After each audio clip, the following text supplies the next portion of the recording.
Obviously, we're sitting here at 2-8 and not where we want to be. Nobody's happy about it. Ownership, Dave's, me, coaches, people in the building, the fans, and I understand that. What we're going to do the rest of the week is, do self-evaluation on the roster, personnel, and try to find solutions as we move forward. These last 7 games. So that's what we'll focus on this week. The guys came in, had a good day of practice today, lifted, had meetings, and we'll start circling up with the coaches tomorrow and the rest of the week, and see how we can look to turn the ship as we go forward the rest of the season. So 2-8 here in year 3 of this rebuild. Shouldn't you guys be better, and why aren't you? Yeah, nobody's happy that we're 2-8. That's what we're going to do the rest of the week, Daryl. I understand the question, and we don't want to be sitting here at 2-8, and I agree with what you said. It's year 3 and we're 2-8, and it's not where we want to be, and we're going to start looking for solutions. We do it every week. You go to each game, and you're looking at matchups and being competitive, and we've been competitive in the games. We got to find ways to finish games, and that's what we'll do the rest of the week. How can we, whether it's the way we practice, the way we're doing things, scheme, coaching, personnel, whatever it is, we're gonna look under every rock and try to figure out solutions moving forward. We got 7 games left, so there's still a lot of time to play. How would you evaluate Daniel this year, Joe? Yeah, in general, it's not just, I understand the question, and you want to pull him out, but it's everybody. Everybody's got a hand in this. Again, I know being the quarterback and offense coordinator, head coach, a lot of people like to point to those guys in general. Daniel's played some good games, and there's some games where maybe like to have some throws back or do things differently. But in general, it's not one individual or one situation that keeps occurring, unfortunately. So whether it's defense is on the field at the end of the game, and we've got a chance to close it out, or offense has the ball in a couple of different games and we could go down and score and close the game out. So again, we're going to look at solutions, and we're going to evaluate everything, like Dave said yesterday, and that's what we'll do moving forward here. How would you evaluate Brian right now? Brian Dable. Yeah, again, we're 2-8. So again, we're going to look at solutions. He's coming in every day. He's working hard. The team is staying together. We had a really good practice today on a bye week, which is the first time we've done that in his 3 years here. And again, he's done a really good job. The guys are competing.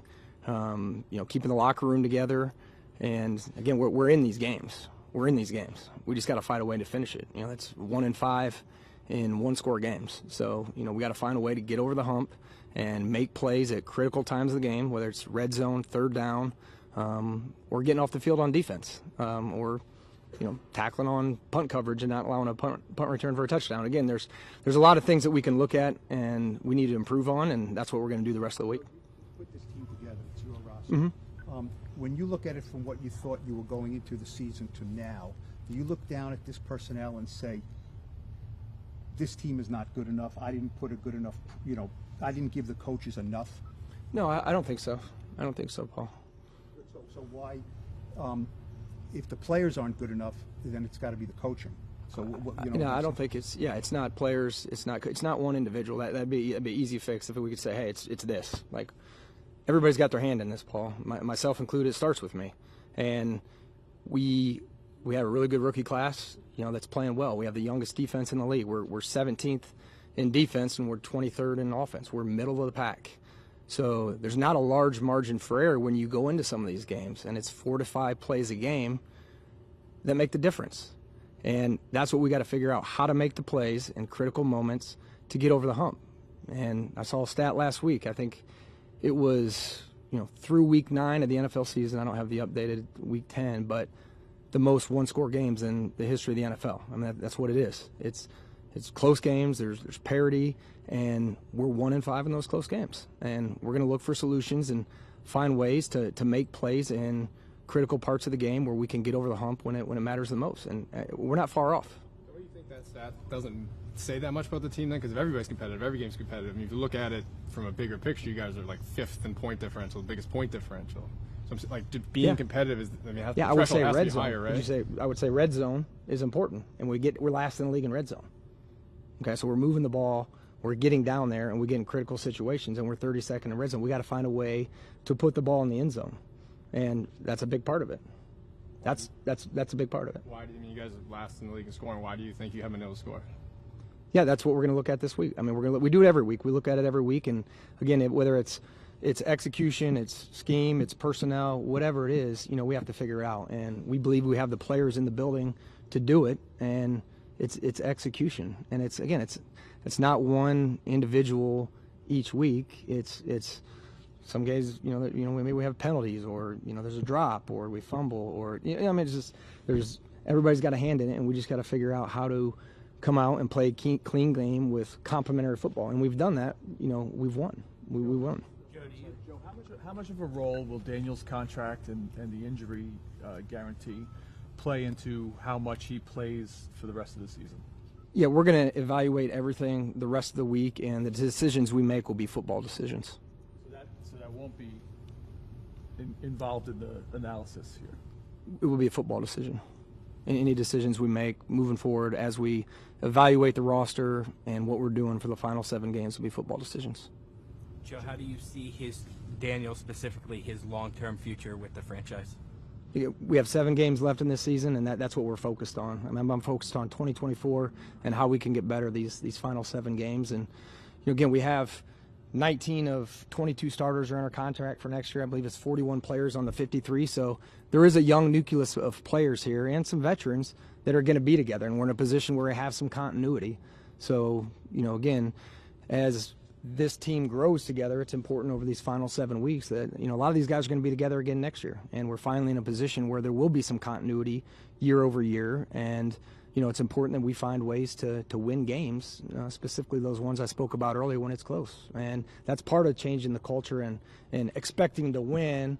You don't want it to be here we go again. And some of that's a mindset that we're still trying to develop. And we do have a young team. We have the youngest defense in the league. We have Theo, Tracy, Neighbor, some young guys on offense that they're playing major roles for us and contributing. And it's important for them to grow and learn how to win games as well.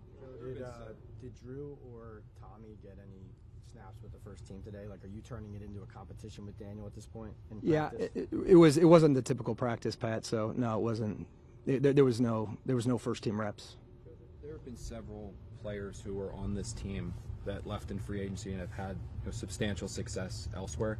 Do you want to reevaluate at all how you decide where the money's allocated in terms of in-house free agents, letting guys go, letting guys walk at all? Are you talking about me specifically? Yeah, meaning Giants players who went on elsewhere. I mean, you can go Julian, X, Saquon, anything like that. Yeah, I like Tyler Nubin.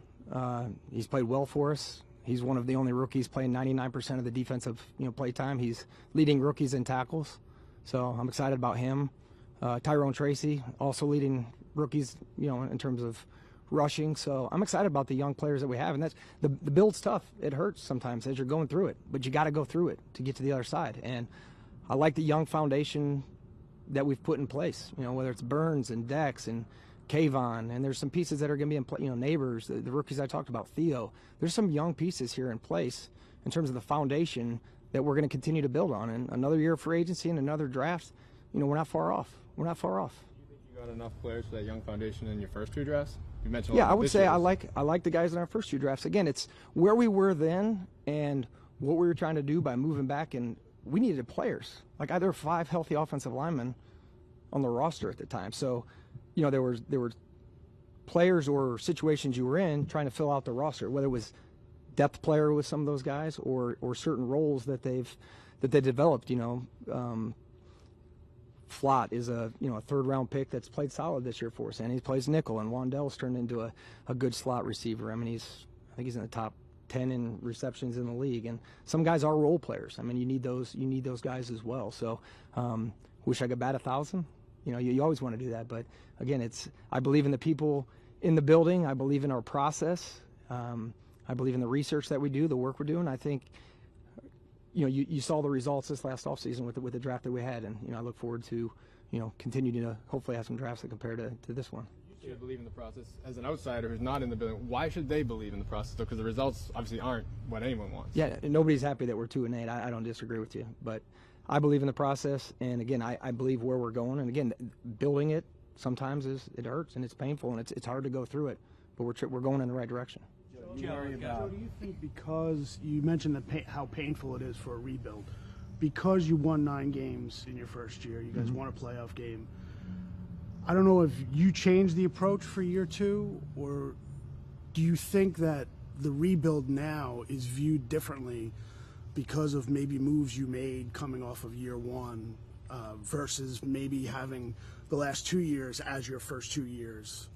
Yeah, I thought a lot about that, Art, and there's probably truth to that. You know, you come off a winning season, some of the issues were maybe masked, or you were blinded a little bit by it, you know, because of the success. And, you know, then once we extended Daniel, you know, you try to accelerate it because the way, you know, that contract was structured, and you got to make mistakes too. I wish I came into this job and I didn't make any mistakes, and I think anybody that is anybody in their job, you as a writer, I'm sure you're better your 3rd year or 4th year than you were the 1st year. And there were some parts of the process when I evaluated it that maybe were overlooked, or I could have done a better job in the evaluation process or player procurement process, and that's part of growth. You know, I did make some mistakes, or some decisions I wish I'd have back, but you know, I like the direction we're going. I like my team. I like my strategy. You know, the groups that help me in research and strategy, my scouting department. We've got a good coaching staff, and I truly believe we're heading in the right direction. Joe, do you worry about alienating players in the locker room with moves like cutting Nick McLeod, a starter on the team midseason, or even going back to the way Saquon was handled? Like, do you worry about alienating players in that regard? No. Is that like? I mean, we've had active roster play. I mean, Boogie Basham, Whitley. We've got guys that were on the active roster that are now on the practice squad. So I don't know how that annihilates anybody, or. Well, some players don't understand the rationale behind a move like that, right? It's a starter. It's a guy who brings obvious value. I mean, you have players and coaches on the record saying, yeah, I don't know. I mean, he was valuable to our team. So I'm just saying, as a general manager, when you're making a hard decision that you believe is right for certain reasons, do you think you risk losing the players in the team because they don't see the rationale behind it?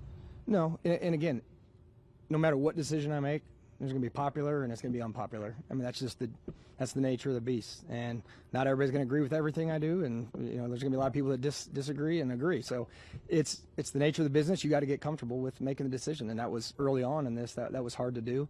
When you have to make those difficult decisions, you always think about the locker room.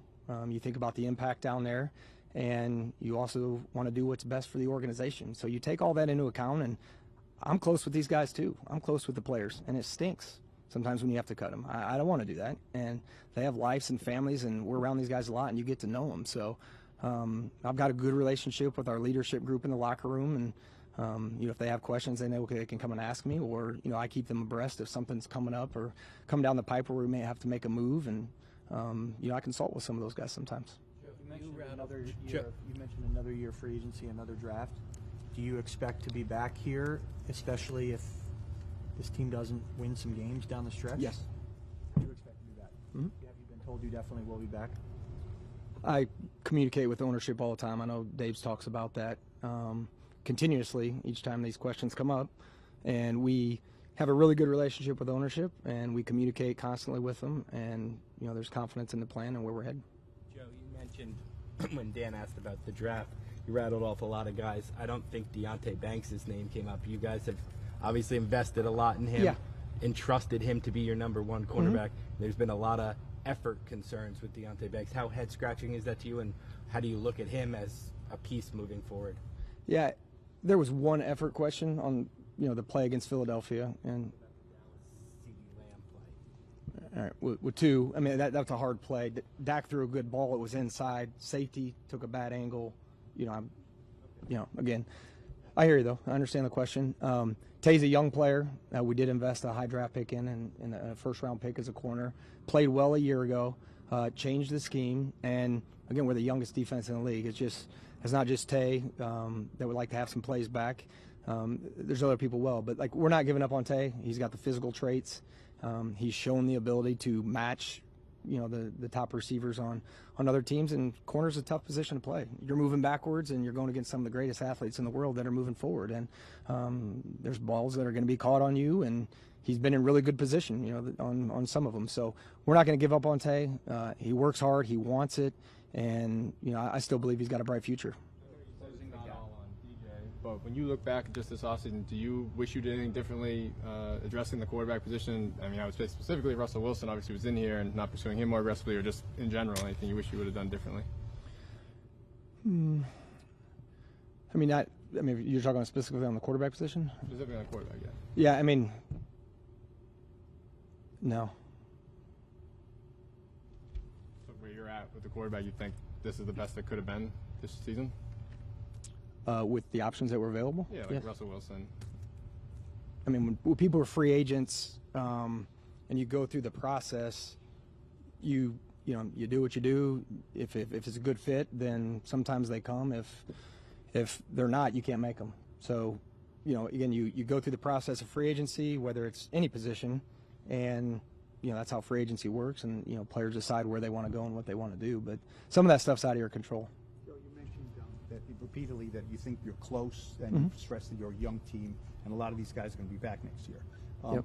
So I would assume, two-part question. You assume that next year with some seasoning and some different players, this team can make a pretty decent leap forward?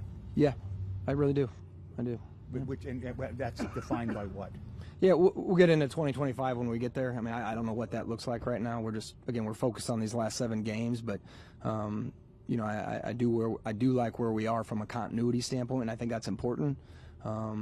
Year over year, having a core nucleus of players that can lead and teach and help implement, the coach's message, the scheme, whatever it may be. Constant turnover and new players every year. That's tough, and the goal all along was to build something that's sustainable. And to do that, it takes time. And based on resources that you have, again, it's painful going through it, but I think where we are right now and where we're heading, yes, there should be. And I know you're not talking about 2025, but if that is all true about the nucleus and things like that, if you add in a new quarterback who might be a young quarterback, does that kind of change the timeline? Because now deal with a young quarterback. Now you need time to get him up to speed. I mean, I don't. Depends who the player. I mean, you can look around the league where that's happened based on where different timelines. I mean, it's hard to say. I mean, maybe look at Houston. They dropped the rookie quarterback into that roster, and he had success that rookie year. But I mean, there's a rookie at that position is there's going to be growing pains, and with any position, these kids are young, and we were talking about it today with some of the injury report, and it's 10 games in for these college kids. A lot of times that's it. We still got 7 games. We've got a long way to go. So, talking to those guys about, being pros and how long the season is and taking advantage of the off season. So, to answer your question, yeah, I mean, you got 4 or 5 offensive linemen coming back. You got Malik Neighbors, Wandale Robinson, Hyatt. There's 2 UFAs on offense, Greg Van Roten, at right guard, and Slayton, and then Pinnock on defense from a starter standpoint. So, yeah, again, when AT was healthy, and the starting 5, I believe they played just over 400 snaps together. I mean, that made a difference. I thought they did a really good job when everybody's healthy. So, yeah, I mean, with any quarterback, you want to be able to give them time and have weapons, and add in Theo to that, and Tracy and Singletary. So, yeah, if you hypothetically, yeah. Closing the gap within the division. I feel like from the outside looking in, it feels like trade deadline wise, you maybe could have gotten something for him or Aziz. That's kind of what it seemed like on the outside. What was your trade deadline philosophy, and are you close to maybe a deal with them or anything like that? Yeah, trade philosophy is the same as it's been in the past. Like we listen if people call, and if there's any players that we catch word of that may be available around the league, and it makes sense for our roster, then we're going to look into it. So yeah, no different than it was in the past. Closing the gap within the division has been a talking point over the last couple of years. How would you assess where you guys stand currently with that? Yeah, we're 2-8. We're not good enough. Not good enough, and we got to get better at that, for sure.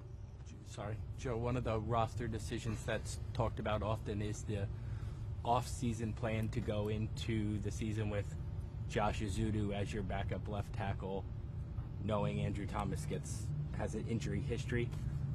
Is that a decision you would like to have redone in hindsight, and why did you feel confident in that when the plug was pulled after one start? Basically? Yeah, I think going into the season, we didn't know Evan wasn't going to be available, and we knew Illuminor has versatility. He's played 4 spots on the offensive line, so that wasn't necessarily the plan. We knew that Illuminor could play either or, and it would give you optionality if Evan was healthy, and unfortunately he wasn't healthy till the start of the year and missed the majority of camp. So we knew we had options. Josh Azudu's in there working hard. Carm's a really good coach, has confidence in Jermaine, and we're going to continue to develop Josh. He's got position flex at guard and tackle, which is important for this league. So, again, Josh started off a little slow in the Philly game, and then I thought he settled in well. And again, we're going to keep working with him, and see how he continues to progress under Carm. Joe, you mentioned Evan Neal. I know it's only one game, but what did you see from Evan, and is there confidence now that maybe you didn't have a couple weeks ago that maybe he has an opportunity here to kind of get to a level where maybe he hasn't shown yet in the league? Yeah, Evan played well the other day. A lot of energy. He's had that in practice the last few weeks, and he's been practicing well. He transitioned that to the game, and it's hard. It's hard when you're the number 7 pick in the draft and you're not playing, and he's practicing at a high level. But Jermaine was playing well too, so took some time for us to make the move. And what I like about it is when his number was called, he was ready. And again, he went out and he played well and played with energy and was really good in the run game, was solid in the pass game. And I'm happy for him because I know it's been hard for him, being injured and not being able to play and wanting to play. So I thought he did a good job the other night. Just as a follow-up, Evan Neal has gotten a lot of attention. He's your second draft pick, one of the first rounders. Has it been hard for you to strike that balance? The idea of, if he gets in there and plays well, looks better for you and the front office and obviously for the team. But if he doesn't play, that's a strike against your first draft here. I mean, how important is that one specific spot to what you guys are trying to build here as a foundation? Yeah, it's important. Again, a premium pick like that, you always want to bat 1,000. And again, he's been injured, and again, we're looking forward with him and trying to build off the last game. So yeah, it's important that he could come in and contribute for us and again just help us win. That's what we're looking for. Whoever the best 5 are right now, we want them out there so we can go out and produce. And again, I'm rooting for Evan. He's done everything the right way since he's been back on the grass, and it paid off the other night. And he played well. You mentioned mistakes that you made after that first season. What specifically are you referring to? What would you do? Yeah, I'm not going to get into specifics on mistakes, but my perceived, nobody's going to be harder on the decision-making process or on me than me, and that's what keeps you up at night. Like you're always evaluating your decision-making, what went right in the process, what went wrong, but you can't put it back. And maybe you have a bad game plan one week, and you can go get it the next week. Like for us, these decisions, aren't quick fixes, and they can be impactful either way. So again, a lot of confidence in my staff and our process, and again, where we're heading. The biggest decision of that offseason was extending Daniels. I mean, you're referring to that? That's what I'm getting at. That's what people are going to say on the outside. That's what seemed like the biggest. This past offseason? No, when he got the extension. I mean, we also extended AT. We extended Dex. Stakes, though, right? No, again, and we'll see how it plays out. But yeah, again, you take the information you have, and there's a lot of good people in the building, a lot of smart people that know football, and you take the information you have, and you add in analytics, the person, the structure that they're within, and can they be successful in our program with what we have, and what's our plan, how to utilize not just Daniel, but whatever individual it is, and what's the plan for success. And you let it play out. Joe, just to clarify on the quarterback position with Daniel and the decision, will the quarterback that you start coming out of the bye, will the decision be based on what gives you the best chance to win that day's game? Is that what the football decision means? Yeah, we're going to evaluate it the rest of the week, and the decisions we make will be football decisions. Like, I mean, is it intended to give your team the best chance to win? Is that whatever? That's what we're here to do. Yeah, I mean, we're going to do the best football decision for us to win games. Joe, you keep saying, Joe, that how would you evaluate Daniel this season? Yeah, again, we're going to go back through all that. We're 2-8, so again, everybody needs to, including myself, look in the mirror and how can we do things better. And again, that's what we're going to continue to do. I understand, you guys want to ask about Daniel, and it's the quarterback position. I mean, that's what comes with the territory, specifically in this market. And again, it's not all on one person. It's not all on one person. You keep saying you're not far off. People are going to look at this and say the team is 2-8. Mm-hmm. You were able to finish 4-3 last year without even your starting quarterback, and they're going to say this team looks like it's worse in year 3 than it was in year 2. So how can you say you're not far off? Yeah, the results have not been what we wanted to be. I don't want to be sitting up here at 2-8. Like that's not what we want, and nobody's happy about it. And I understand that, but I do see progress, and we're better in different areas. And again, we're going to evaluate all that stuff this week, but we're better in a lot of areas. We just got to figure out how to finish games. And again, we're in the games. We're not getting blown out in those games. We're 1-5 in close games, and that's the league. We have to develop the mentality that we're going to win and close out those games, and that's what we're going to look to do these last seven games of the season.